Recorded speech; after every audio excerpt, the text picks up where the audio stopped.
method process and to what this equation vertex then we're gonna also solve for x, which is the x-intercept. So we're gonna get all of the points that we need to graph, and the later lesson then we focus only mainly on graph. So in this case, what will you do? You move the 12 by you adding 12 on each side. So the C term needs to be on the other side. And as you know, whatever you do on one side, you must do it on the other side. Otherwise, your equation will not be balanced. So according to the complete display, you want both A term and the B term to be on one side alone.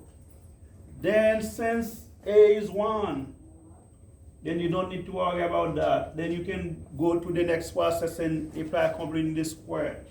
In this case, you need to identify the B term, and you divide by 2, then you square it. That's what you add on each side. In this case, what is the B term? 4. Then you're going to take 4, you divide by 2, then you square it.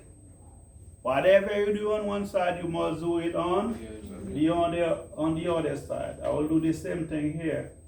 Then you simplify that. You will have y plus 12, whatever 4 over 2 is. That will be 2, then that's what you're going to square. And you do the same thing here.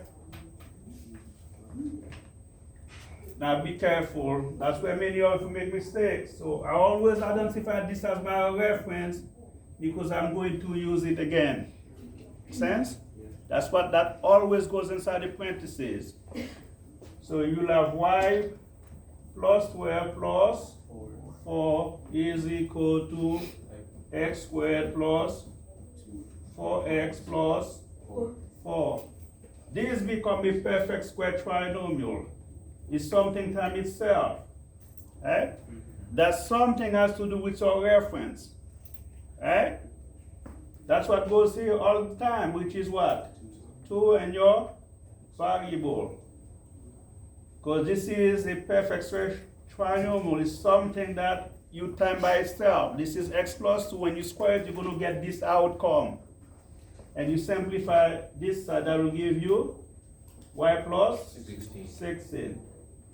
Alright, so to help yourself kill 2 birds with one stone, we're going to rewrite that to find the x-intercept. When we find the x-intercept, y automatically is what? 0. Therefore, you will end up with x plus 2 squared is equal to 16.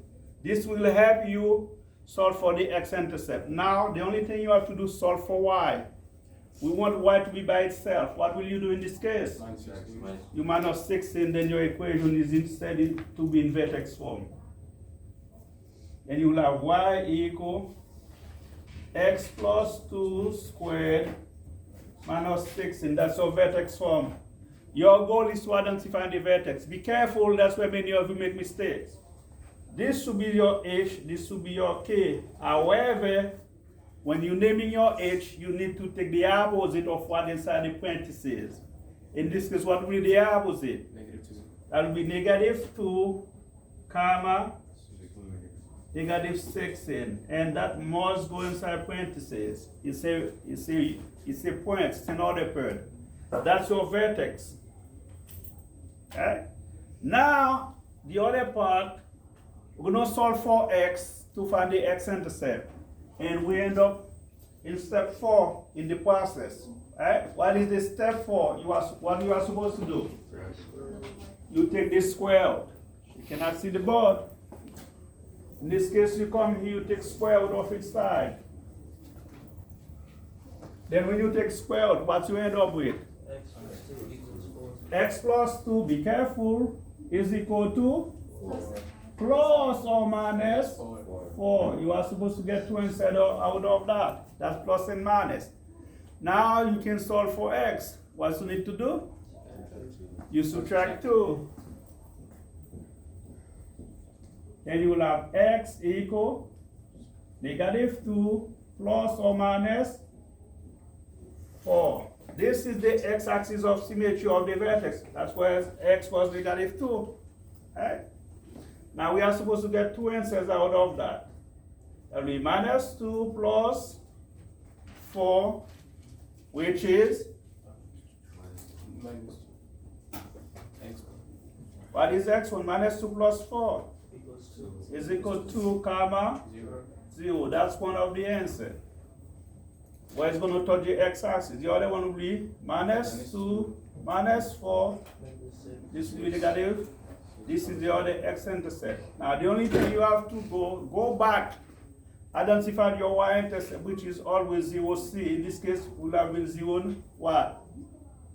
What was the c term from the original equation? Negative 12. Right? Those are your x-intercept. This is your y-intercept. And this is your vertex. The only thing that left to do is to graph it. And that's your main objective. Find the vertex, find the x-intercept and the y-intercept, then you graph it. And that's where this equation stops. Then next lesson, we work on graphing. Every problem, that's what you need to do. Does that make sense? This is completing the square in vertex form. Thank you.